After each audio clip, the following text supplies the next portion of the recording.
Hi everybody and welcome to OBS Obsessed, the show all about OBS Studio. And today I want to talk to you about what OBS is and who it's for and why it might be a useful part of your content creation toolkit. So that's on today's show.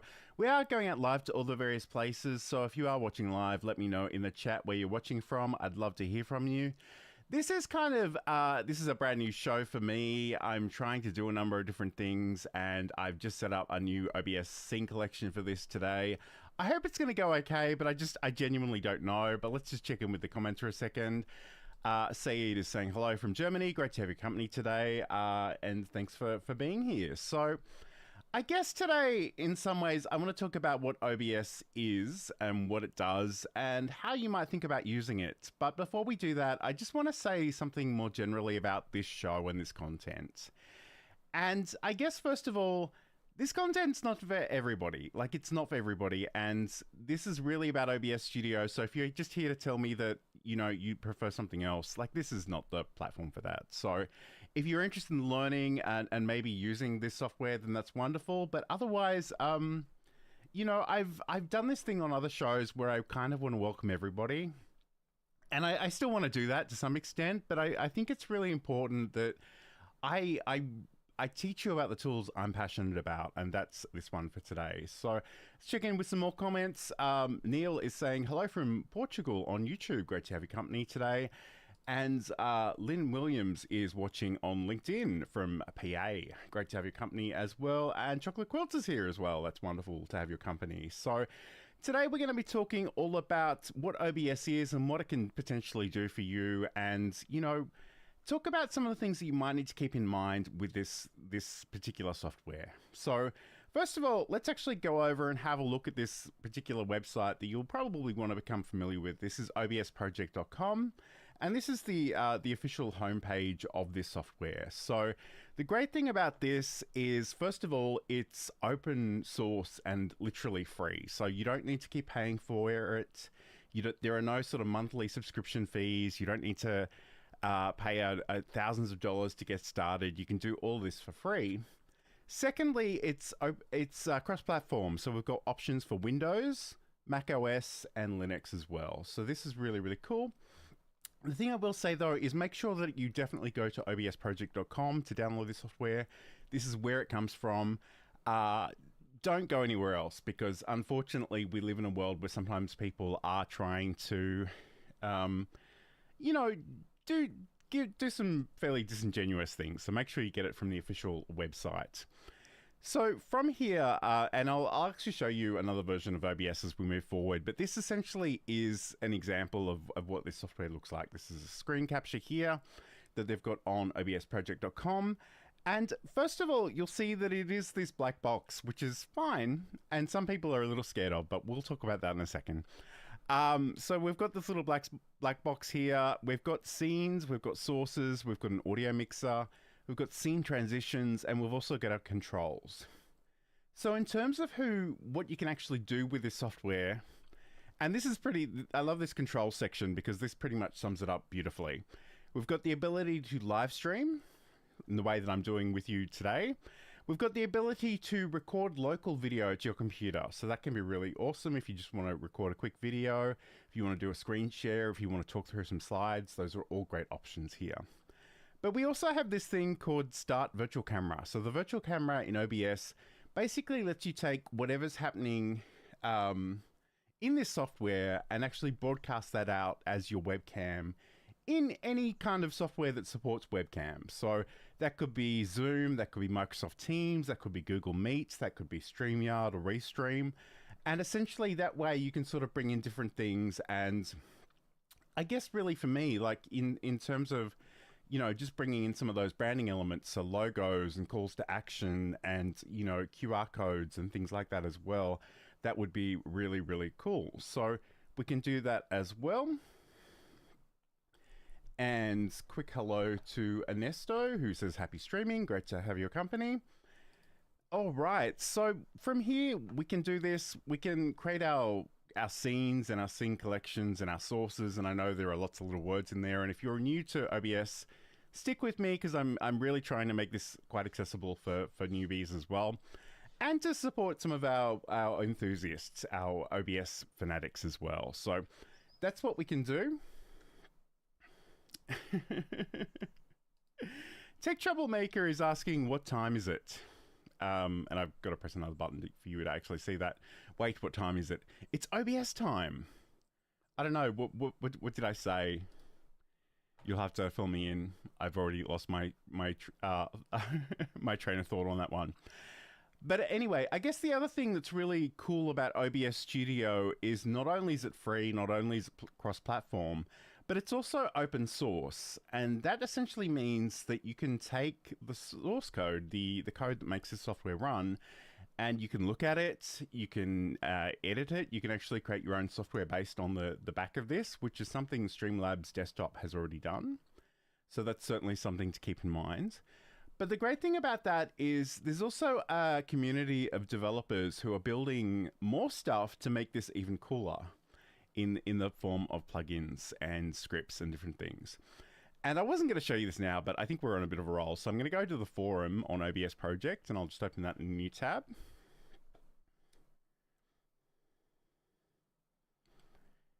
Okay, and Tech Troublemaker writes, there are so many amazing plugins that work with OBS. Absolutely. Let me show you some of these. So essentially, these are the forums. It does use cookies, so I'm just going to say accept. But essentially, we've got the ability to come in here and ask questions. So if there is something that isn't working for you or that you're struggling with, you can ask about that. There are a number of different guides on how to use different things, but we've also got plugins. We've got themes, which just change how OBS looks for you. And I know some people don't love the fact that it's this dark box, and I can show you how you can change the appearance of that in a second. We've got some tools and we've got some scripts as well. So if we go into the plugins section, you'll see that we've got a whole bunch of different options here, and they go for 13 odd pages. So there's all kinds of software, all sorts of scripts that can actually add on to OBS to make it even more powerful. We've got different things with effects. We've got the Move plugin, which is something I'm using today. In fact, let me just give you a sense of that. When I switch between these scenes, you'll see that a number of different things are happening to move the different sources within our frame as well. So that's really cool. And that's all due to the Move plugin, and I'm only using the Move plugin as an extension, as a scene transition, I should say. So it is possible to actually set a whole bunch of parameters, but I haven't done that today. I've kept it really, really simple. All right, so we have a question from Chocolate Quilts. Let's get into this one. I like this. So the virtual camera. We need to talk about the virtual camera. So the great thing about the virtual camera, and I'm kind of wondering, I probably shouldn't try to do this in real time. In fact, what I might do is I'll switch back to this scene for a second. I'm just going to see if I can show you something really quickly here in the back end.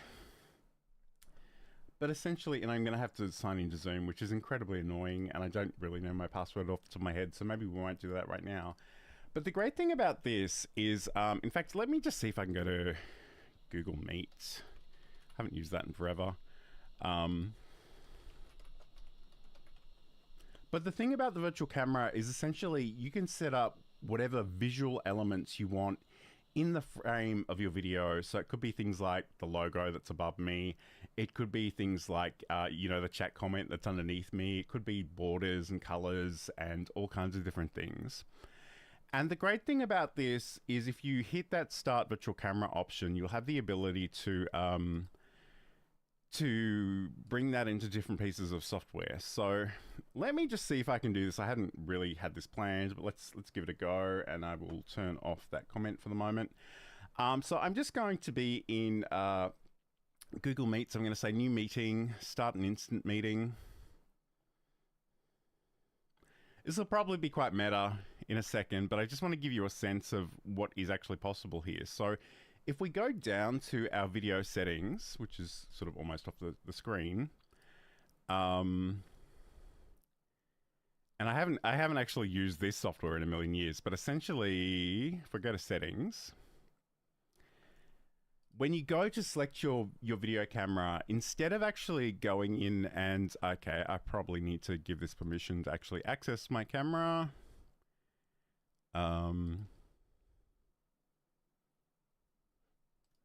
All right. I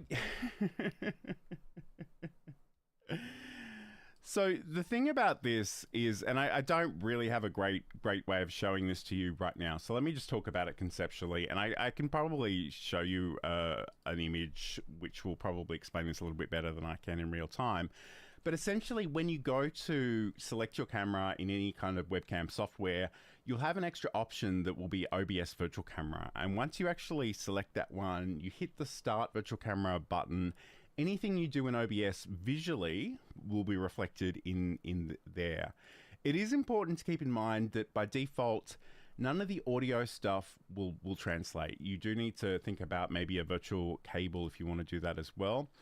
But I just want to, again, I'm just trying to find something in the back end here. The OBS Virtual Camera. And I know I've got so many resources on this, and I've done entire shows on this in the past, but I'm just wondering if I've got a screenshot I can show you really quickly. Maybe we can come back to that in a little bit. In fact, maybe it's under V for Virtual Camera. That would make a lot of sense.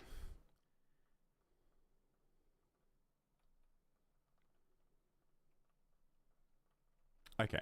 I don't really have that handy, but yes, we'll talk about it in a second. But I guess the thing about this is, and it's so annoying that I wasn't actually logged into Zoom, because that would have been sort of the easiest way of showing you that. But Said is explaining it really beautifully, so let me actually just bring his comments onto the screen. The virtual camera is actually the feature I use the most. Only used it a few times for actual streaming. Basically streaming into Zoom, MS Teams, Google Meet, etc. So yeah, that's the thing. You will literally, once you install this software, you'll get a new camera option in your software that'll be like, use the OBS virtual camera. And once you do that, you'll be pretty much good to go. And you can, and that way, if you've got a green screen treatment like I do, then you can do that within OBS and just go from there. It's really very nifty. And it's sort of annoying that, in fact, I might reload that page. All right, let me just show you this again. I feel like we've got a little distracted, but I think this is a great question, and I love the question. So again, I'm in Google Teams, and I will say allow microphone and camera, and I will say use microphone and camera, and I'll say allow while visiting the site.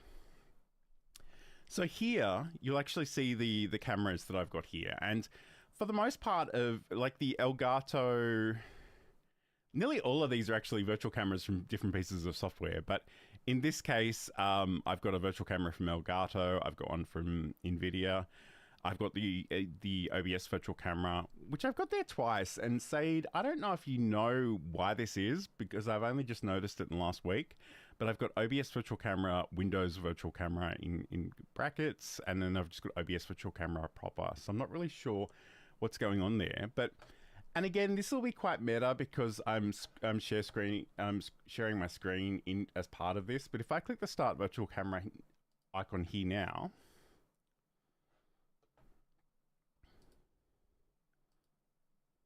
oh, it's telling me that it's failed, which is always fun. And maybe it's just because I'm using it at the moment. In fact, maybe I'll try the other one.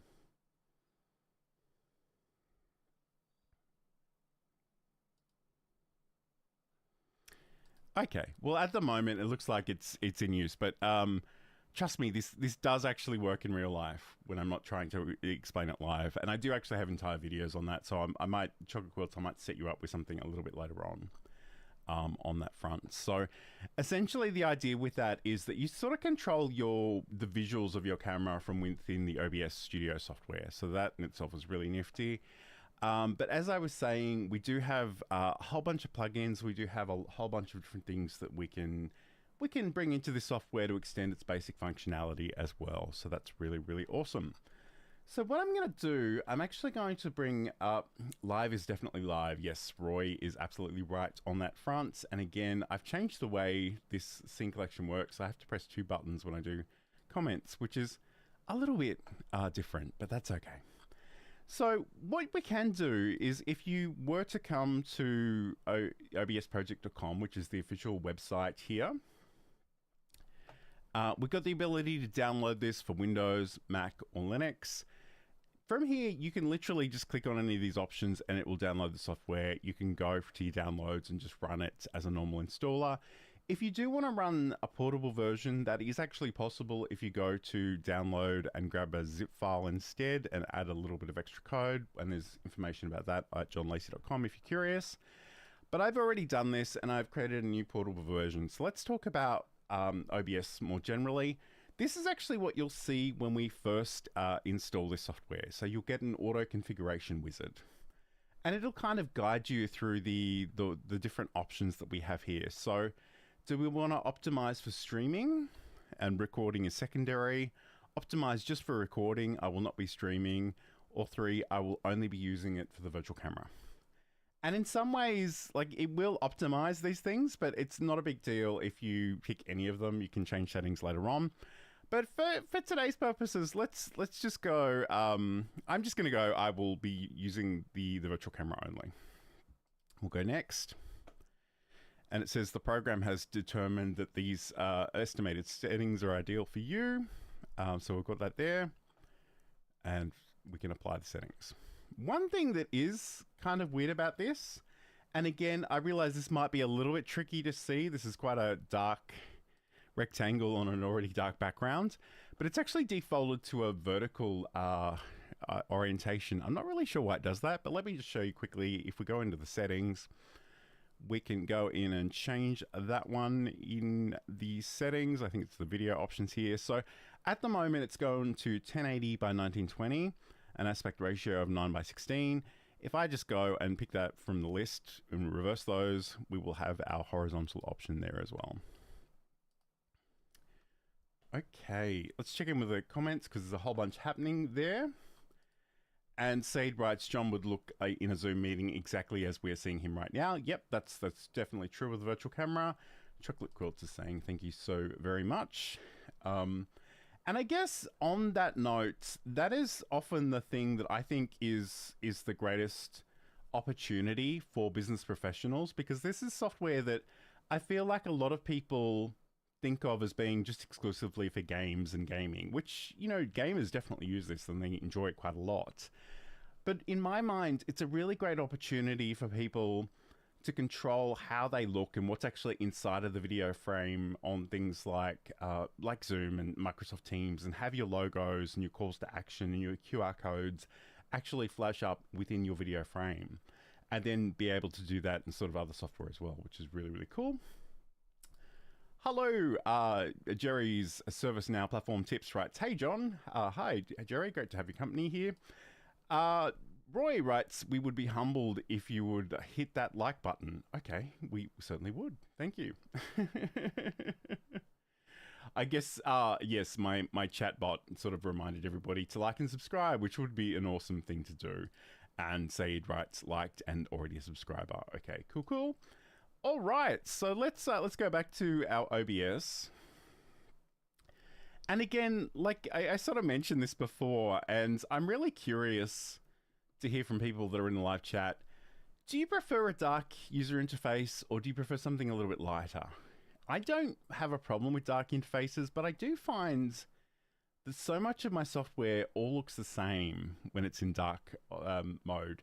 And in some ways, people often complain about OBS Studio as being a bit of a black box in a literal and figurative sense. Like, there's a lot that it can do, but it is also very dark. So if you prefer for this to look differently, we can certainly do that. So if you go up to the File menu and go to Settings, we can go to the Appearance, and we have our different theme and style options. So at the moment, I've just got the one theme, which is the Yummy theme.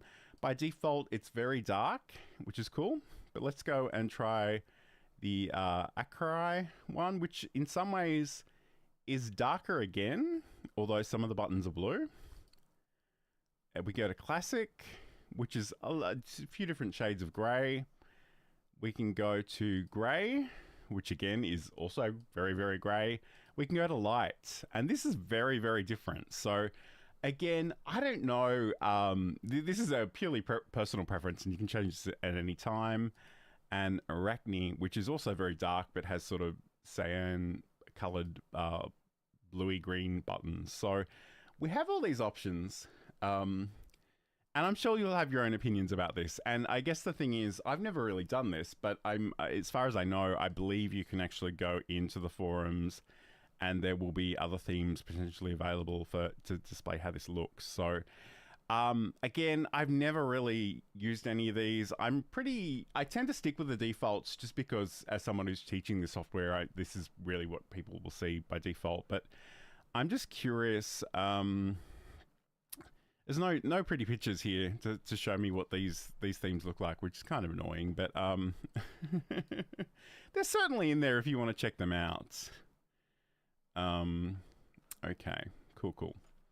So anyway, I might, I feel like the comments are on fire, but I'm just going to go back to default for the moment, which is very, very dark. And I will do a few things just to show you how this works. But let's just check in with those comments quickly. Okay, so Saeed writes that, well, Jerry says dark for me.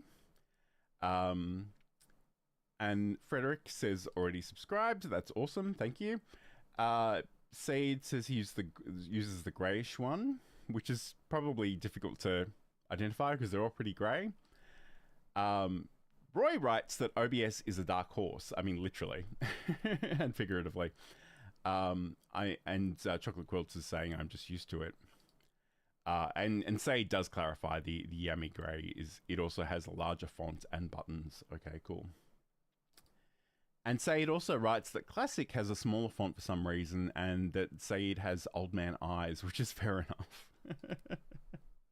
And I'm sure you could probably make your own themes.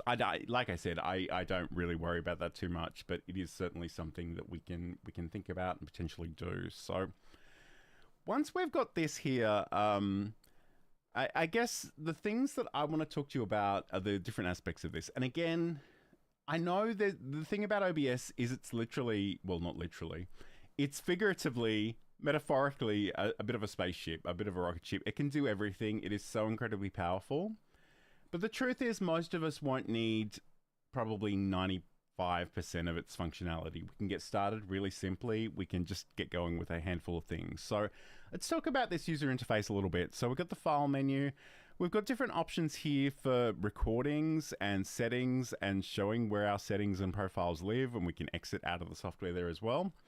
We've got our edit options, which we might come back to because I don't have any sources in here to show you just yet. But we do have the ability to undo and redo. We can copy and paste things. We can change how they look and their order and their preview scaling and stuff like that. And the advanced audio properties. Again, if you're only using the virtual camera, you don't need to worry about your advanced audio properties unless you're doing that audio routing, because it really is just for the visuals. And then we have the view options. So we've got the ability to reset the UI. We've got the full screen interface. We've got the scene list mode. We've got a whole bunch of things that we can sort of toggle on and off, and we can change how things appear. And we have our docks. So we've got a whole bunch of different docks here. And when I say docks, I'm talking about these things like down here where we see scenes and sources and audio mixes. So these are actually docked in place, but I can actually click on them and reposition them. I can move them to different parts of the scene of the interface. I can actually have them floating. I could put them on a different screen if I have multiple screens available to me. So we can do that. And if you do, I guess the other thing too is if you accidentally... In fact, I don't think I can accidentally close this one, but you know, if you do hide go to the docs menu and actually turn off the scenes, the way to bring that back is again just to go to the docs menu and bring that back. And again, we do have the ability to reset the docs. So if you've had a play and everything is just all over the place and you don't know what to do or how to fix it, that's a great option as well. We do also have custom browser docs. So if you want to bring in resources that are outside of OBS into OBS, that is technically possible. Okay, let's talk about profiles. I never use profiles. It's probably as much as I want to say about this, but I guess the thing about profiles is if you're doing different things where you actually have different settings for different projects, then you can create new profiles, you can sort of switch between them. I genuinely, I never have felt compelled to do this. I know my video and live streaming show co-host Sam Proof does use some of this occasionally. What I do use a lot of, though, is different scene collections. So the scene collections, as the name may suggest, is the way that we group these things together. We've got our scenes, we've got our sources. Okay, so Chocolate Quilts writes, needed to know about the docs. That's great. And Michelle J. Raymond from B2B Growth Co. says, fancy meeting you over here. And Seed writes, profiles are great for recording, one for HD, one for 4K, for example. Yeah, potentially. I'm not really recording nearly that large. Not doing any 4K stuff. And hello to Linnea Johnston, who writes, this is really detailed, John, an event to be saved for replaying when newbies start using OBS. Yeah, and I guess that's the other thing. I just want to be really clear, like, it's okay if this is a little overwhelming, and it's not for everybody, but it is something you can try. It's not going to cost you anything. You won't ruin your computer as long as you download it from obsproject.com directly. You can reach for this when and if you need it. And if you don't need it, that's fine. Not everybody does video. But if you need it, it is available to you. And Michelle J. Raymond says, love that you taught me about scene collections. Yes. So again, Michelle's a great example because she does a number of different podcasts. Some of them are audio only, some of them are video as well. And the great thing about the scene collections is that we can build these out. We can have different scene collections for different projects, for different brands, for a day job, for a side hustle. You know, and like even today with the OBS Obsessed, this is a new scene collection within my version of OBS, which is not the portable one I'm sort of showing on screen. And Michelle, because I just love the praise, also writes, I'm not sure I could have figured out OBS without your help, John. You're very welcome. So let's go back into this scene. What I'm going to do, actually, I'm just going to come in here. This is the sources. So essentially at the moment, I've got a single scene. It's got nothing in it in the sources. I'm going to go down to where the sources doc is. I'm going to hit the plus sign. I'm going to actually put in a color source. And that's literally just a block of color. So I might say white. You can name this whatever you like as long as it makes sense to you later on. And I'm going to change this one to white. Again, especially if you're a techie design, web design type person, you actually have a number of different ways of setting these color options, which are really cool. We've got the hue, saturation, and value options. We've got the RGB and alpha channel, and we've got the HTML code as well. But that said, if you're not in that world and that doesn't make sense to you, you can literally come in here and just pick something from the options here. But I know that if I want pure white, that it's hashtag and 6 Fs, for example, and I can go okay. And the great thing about this is that now this dark screen in the middle, you can actually sort of see it a little bit more clearly, hopefully, with that white background. But essentially, we can come in here and we can create different scenes. So maybe, and I can right click and rename this one, or go F2 to rename this one. And I will say, welcome. Maybe I'll come down to my scenes, I'll create another one, and I will say host only. And I might go down and do that again, and I might go screen share. And we've got these different things in here. So at the moment, I didn't really create a new scene collection for any of this, so it's actually defaulted to the default, which is just called untitled.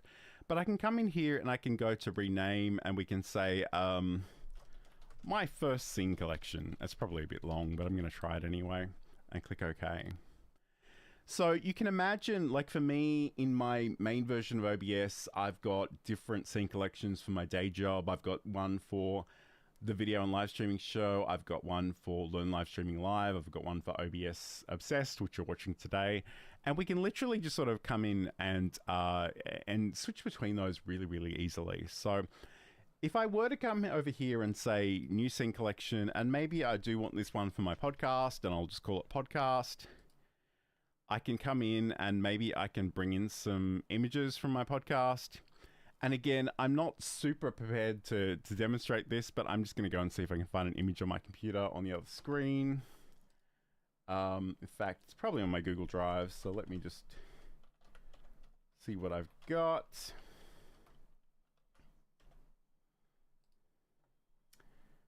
I think I've got some wide artwork here. So like over here, I could bring in an image and then I can just say maybe this is, I can right click on this and rename it. The big thing about OBS is you're potentially going to have a lot of scenes and sources, and it's really important that you actually name them well so you know what they are when you come back to them later on. So I might say podcast opening. And the great thing about this now, and I realize I'm sort of blocking some of these controls. So what I might do is I'm going to grab the control dock and I'm going to move it into a different position. But when I start up OBS, it'll default to whichever scene collection I was using last. So maybe, let's just imagine I was in this one and it'll bring this up and I go, oh, actually it's Sunday morning. I need to record my podcast. I can go up to scene collection. I can go to the podcast. I can actually come up here and go start streaming or start recording, and then I can just do that. And then I can stop them, and then I can go back to other scene collections as well. So once you've built these things out, and again, there's a little bit of effort required to build these out well and properly, but once you've got them, you can sort of reuse them all the time. And if you have particular presentations that you give via Zoom to different people, and you do them over and over again to different audiences, it's a great opportunity to actually set them up inside of OBS, and then the minute you know, you're invited to do one of those, you can go and pick that scene collection, you can start your virtual camera, and you're pretty much good to go. So it's really, really quite amazing. So I'm gonna, again, I realize I'm not sharing the screen at this exact moment in time. In fact, that might be a really good thing to show you. So let me do that as well. Let's go back to OBS. So I've moved some of the docks. In fact, I'm going to move more of the docks just to give you a sense of how we can do this. I'll rearrange them and I'll go, oh, I shouldn't have done that. That's a huge mess. I don't know what to do. We can actually go in and go to our options and go to reset docks, and that'll move them back to their default locations. Okay, that's a great question. Let me just press a couple of buttons. So Jerry writes, how would you use OBS to bring a guest on camera? So if that guest is sort of physically off-site, you'd probably need to use some software to bring them into your version of OBS. And the ones that I've used in the past are Video Ninja, which is completely free. And let me just find that in the back end. It's actually going to default to my normal place. So I'm going to get rid of that one. So let me just share that screen as well. So this is Video Ninja, and it's literally the letters VDO.ninja. And essentially what you can do is you can create a room. And the great thing about creating a room is that you can use that same room week in, week out. You get your guests to add their camera, to share their camera via this software. This software will give you a browser source that you can incorporate into OBS, and then you can sort of go from there. There was another one that I was using for a little while, and I genuinely can't remember the name of it. Maybe somebody in the audience can let me know, but there are paid options for this as well. So that is certainly a way of doing it. There are a number of different ways of doing that. And again, it's probably a little outside of the scope of what we're doing today, but you'll definitely find some content. I'm pretty sure you can find some content. In fact, Jerry, I'll find that after the show, and I'll send you a message about that one. All right, cool. Actually, the one that I did use for a little while was ping.gg. And again, this is much the same as Video Ninja, although they have more servers spread around the world, and it can potentially increase the quality, and you'll have sort of less lag issues. That said, part of the reason I don't have a co-host for my content at the moment was just simply that the internet connection speeds between us were just atrocious, and we couldn't really make it work. But again, they're sort of promoting lower latency and higher quality for this as well. This is a paid product, and I think sort of $24 per month, which I'm assuming is US. But essentially, it's much the same idea. You have a space you can share with your co-host or your guest. You grab an OBS, an embed code. And the thing about this is if we go back to here, it's actually brought in by what we call a browser source. So what we can do is we can come up here, we can go to browser, we could give that a name, and essentially you can paste in a URL to a website and it'll bring in your guest via that. So there is definitely definitely different ways of doing that. So that's something to keep in mind. This is a great question. Thank you for bringing this up, Lynn, by the way. Lynn writes, praying for the safety of Sandproof and his kitties. Have you heard if he is okay? Yes. So he's obviously in California. He did evacuate his home for a little while, just as a precaution more than anything, but he is safe. The family is safe, and his cats that he has, I think he has 4 cats at the moment, they were all safe as well. So he's doing okay. I realize, unfortunately, a lot of people in that area aren't doing so well. Certainly the news footage of that event has been terrible, like just awful, and our thoughts go out to anybody that may be affected with that as well. Jerry writes, the reason I asked this question is that I'm currently using StreamYard and I want to learn OBS to replace it. Yes. Okay, cool. It's certainly possible to do that. Okay. And Chocolate Quilts writes, please do a 30-minute show on Ninja. I've done an hour show on Ninja. Again, that's on the channel. I probably need to put some things into the chat because you're all asking me great questions, and a lot of these we have covered in the past, or I have covered in the past. So let me just see if I can find some of these in the background.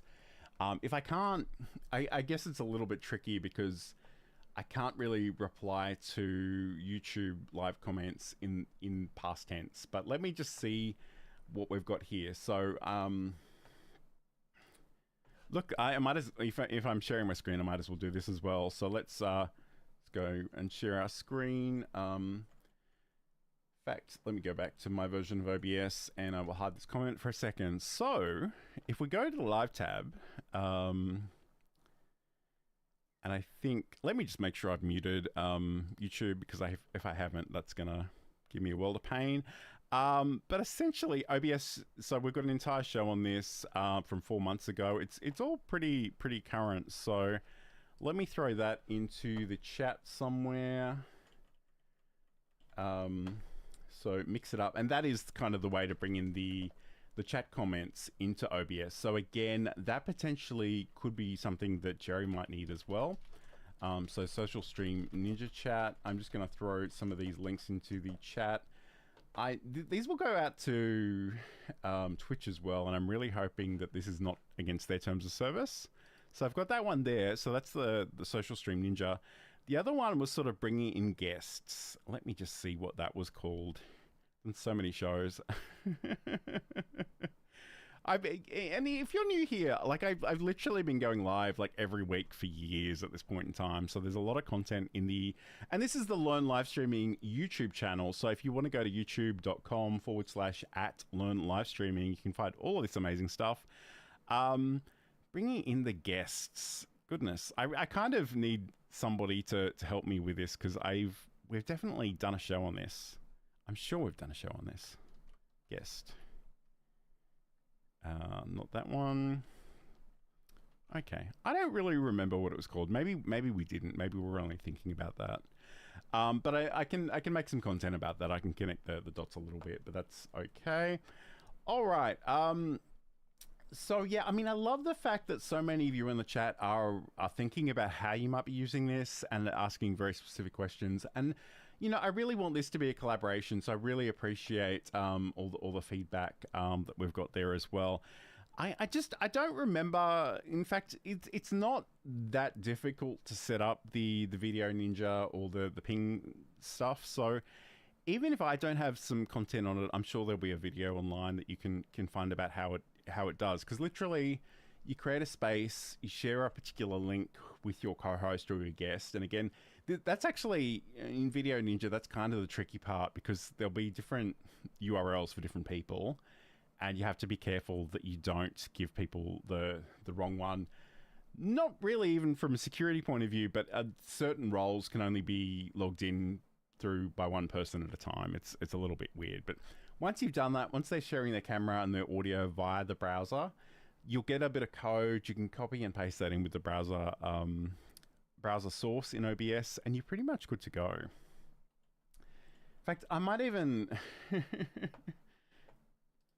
we might even see if I can't get maybe Saeed to demonstrate that with me at some point in the future, but we'll see where we go. So I guess, and I love, like I said, this is a completely new venture for me. I was a little bit nervous about doing it myself. I was a little bit nervous. I hadn't even set up the OBS scene collection until like 2 hours before the show started, so it's all been very flying by the seat of my pants. That is a great question, Jerry. Let me go back to obsproject.com and let's just have a look at that together. So for the context, Jerry writes, do you have to have minimum PC specs to run all of these programs? You probably do for OBS. I don't really know that, like Ninja Chat video, I mean, in some ways the internet connection is the most important thing, and you may need to do a speed test. You may need to have both people on both ends do a speed test, and just make sure that you're in the realm of possibility, because if you know what I'm kind of ideally, and I sort of only get 14 to 15 megabytes upload speed myself, and that's enough for me to make this work. But sometimes, I mean, I don't know if you were here for the video and live streaming show, but poor Sam had had a lot of issues sort of being current. But let me just go back to OBS Project for a second. If we go to our help section, we have a whole bunch of guides, the official Discord, there are forums, the source code, feedback, certified guides, devices, and developer docs as well. So there's sort of some questions that are asked here as well, which is really cool, and I encourage you to check that out. But if we go to the guides and help, let's go to our frequently asked questions. I don't know if there is actually definitive sort of hardware requirements. I don't know that there really is. And the thing about this is I'd probably just encourage you to download this and install it and have a bit of a play with this to see if it will work for your purposes. But I guess if we go to the quick start guide, it gives you the ability to get started in 5 easy steps. They recommend running the auto configuration wizard, add the sources to your scenes, set up your audio, test your settings, and there is no step 5, which is hilarious. And then we give you some other guides for this as well. So in some ways, and thank you for those questions, Jerry, specifically about bringing guests in, because that is something I will cover in the next little while.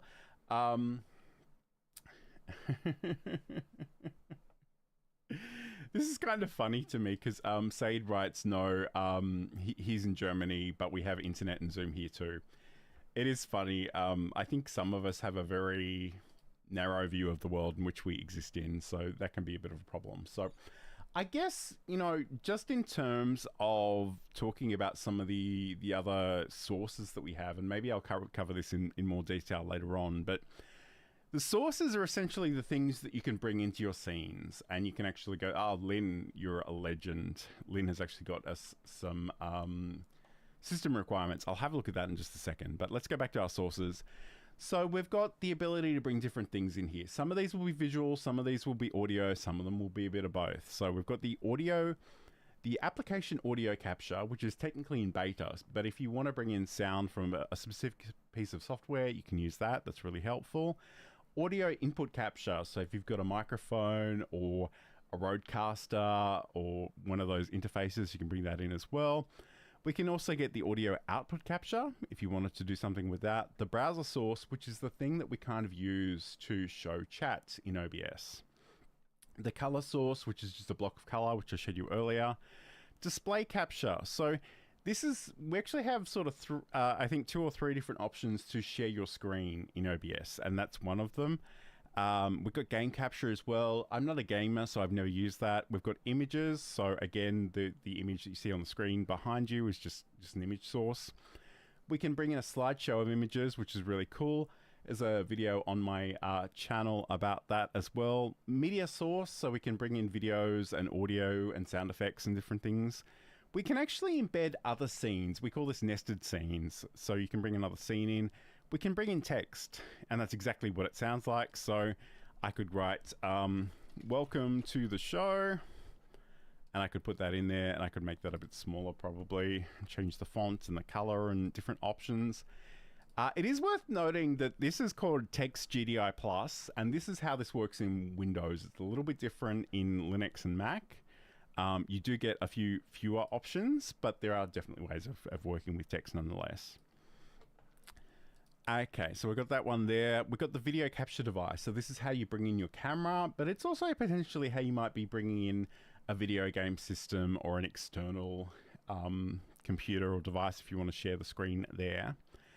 The VLC video source is actually just a really cool way of actually bringing in playlists of videos, and we've got the window capture as well. So just to give you a sense of the difference between display capture and window capture, one is your entire screen, and I say that with some caveats. You can sort of crop the screen, so you don't necessarily need to show the entire screen, but the idea is it captures all of the windows, and the window capture captures one specific window. So that's certainly a way of doing that. Okay, so I just want to grab this link that Lynn has very kindly found and shared with us in the chat. Where is this one here? OBS Studio. Copy message. I probably could have just Googled that, and I suspect that's possibly what Lynn did, but thank you for that. Let's bring this up. So again, I guess that's the thing. There are some hardware implications. There are some, I guess, speed requirements as well you might need to keep in mind, but let's check this out together. So this is the system requirements for OBS Studio. So OBS Studio requires the following hardware and operating systems to function. Having a compatible system does not guarantee that it is capable of streaming or recording using OBS. So what they're recommending is if you've got Windows, you have a DirectX 10.1 compatible GPU, and you've got Windows 10 or Windows 11. If you've got Mac OS, Intel or Apple Silicon CPU, an OpenGL 3.3 compatible GPU, Mac OS 11 or later, which is apparently Big Sur, and Linux, OpenGL 3.3 compatible GPU, and X Window System or Wayland. Again, my instinct is don't obsess too much about the hardware because I don't really know much about hardware myself. Download it and have a bit of a play and actually get started would probably be my suggestion. But again, thank you so much, Lynn, for sharing that with us. That's really awesome. I'm kind of losing the chat thread a little bit, but there was some concern that Said might have been affected by the fires, but no, he's in Europe, so he's doing okay.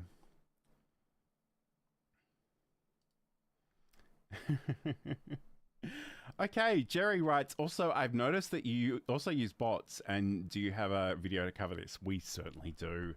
I think I've actually closed that particular window that had my, maybe I haven't, maybe it's still here somewhere. Let me just see if I can find it quickly.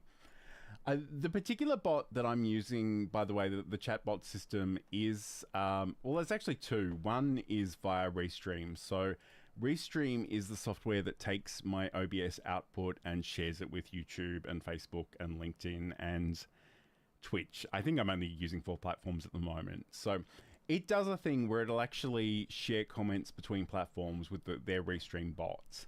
And that's just a feature that's built into Restream. And Restream is, it's a paid product, and it is similar in StreamYard in the sense that it does have its own browser-based experience. So especially if you're a newbie, you might want to look into that. But the other thing that I'm kind of using is called Mix It Up.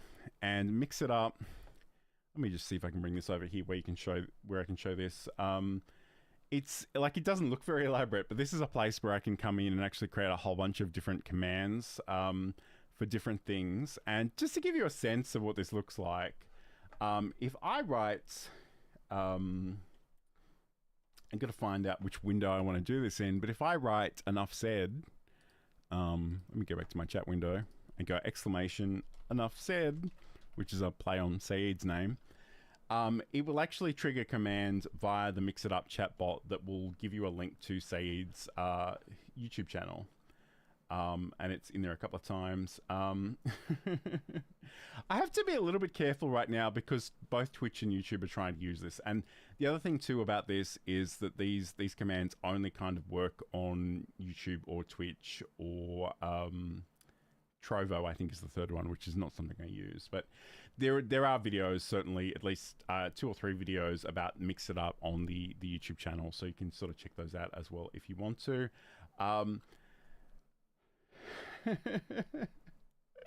Said writes, did you pay Jerry to ask the right questions? I didn't. And in fact, I think Jerry and I have only known each other, like, I think we've been following each other on LinkedIn for a little while, but we don't know each other too well. But yeah, so I mean, all that stuff's over in the YouTube channel. I probably need to do a better job of resurfacing old content because so much of it is really quite perennial and it still will work amazingly and do all the things. But the thing I do need to say about Mix It Up specifically is right now it's only Windows-based software. So if you don't have a Windows computer, they are working on a cloud-based version of this, so anyone can run it from anywhere, but that currently isn't available. So just keep that in mind. That said, I think there are other chatbot systems that you can use, and maybe someone in the chat can let me know what they're called because I can't think of it off the top of my head. Chocolate Quilts writes, wow, you're covering so much today. I do thank you again. I will use your library. Okay, cool. All right. And Jerry writes, thank you, John. And this is the power of live streaming to be able to share so much more content. Yeah. And I guess the big thing about live streaming is you guys show up in the comments and we have a conversation. And as much as I think pre-recorded material, produced video, produced podcast is really important, it's often really lonely. Like, I don't have that real-time feedback. I don't really know where you guys want me to take the conversation unless you sort of reach out and talk to me about that. Yeah, so yeah, Jerry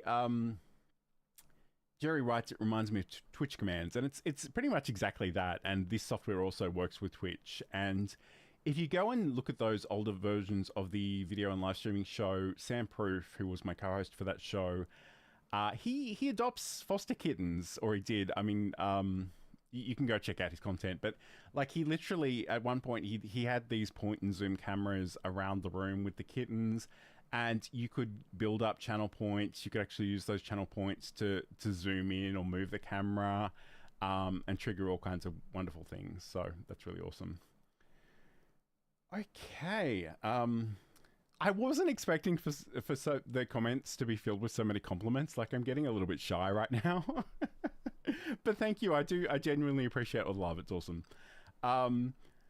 Saeed writes, maybe you should. I don't know exactly what that was in reference to, but yes, it's certainly possible. So again, I know this in a lot of ways, this is a very high level overview. And again, I'm happy to show you through different things in coming weeks about how we can do different things. But even if you just download the software, install it, create a new scene collection, add a few scenes, add a few different things in here, you can have a bit of a play and just see how you go.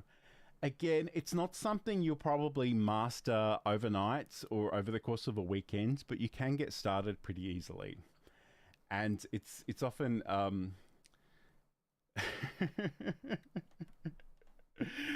oh, there's so many weird discussions about things in the chat. I love it. It's really, really fun to see.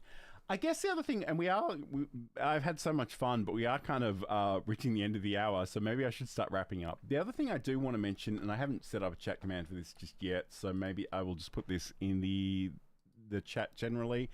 If you want to check out the OBS Obsessed, and it used to be called the Learn Livestreaming, Learn OBS Studio newsletter, you can definitely do that, and I'll include the link. It's actually hosted on LinkedIn. And I know not everybody loves hanging out on LinkedIn. I don't know that I particularly love hanging out on LinkedIn, but it is a thing that is possible. So I'll just shove that link in the chat. If you want to check that one out, you can head over to johnlacey.com/OBS news for that one. And let me just show that on the screen. So I probably should have checked that URL does in fact work. In fact, we'll do that right now. So johnlacey.com/OBS news.